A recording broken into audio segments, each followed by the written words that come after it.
Le geste est symbolique mais lourd de sens. Ce vendredi, les pompiers spécialisés de l'Hérault ont déposé leurs sacs devant la préfecture. Comme le reste d'une majorité de leurs collègues, ils sont en grève depuis une semaine. En cause, la réforme du service d'incendie et de secours.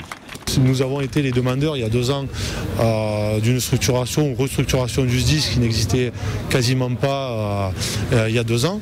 Et maintenant, on nous en fait le reproche alors que nous faisons des propositions qui ne coûtent pas d'argent ou quasiment pas d'argent. Nous ne demandons pas d'argent, contrairement à ce qui a été dit, nous demandons à pouvoir travailler dans de bonnes conditions. Arrivé il y a 2 ans sur fond de crise de commandement, le colonel Riesdorfer a dû gérer de nombreux manquements à la législation. Alors il le reconnaît, il fallait faire vite. Après la phase de travail intense, par rapport à des travaux d'urgence qu'il était incontournable de conduire très rapidement, peut venir maintenant effectivement une phase d'écoute, une phase plus tournée effectivement vers le quotidien,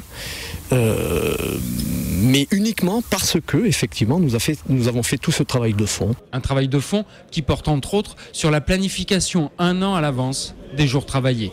L'objectif, c'est effectivement d'essayer de planifier, mais certainement pas de rendre le système hyper rigide de telle façon que plus personne ne puisse à un moment donné poser un jour de congé quand il le souhaite. Ça n'est pas du tout cela l'objectif. Reçus au même moment en préfecture et par le président du Conseil général, les pompiers ont retrouvé leur caserne dans le calme avec la garantie d'un audit du management du SDIS, mais ils ont malgré tout décidé de poursuivre la grève.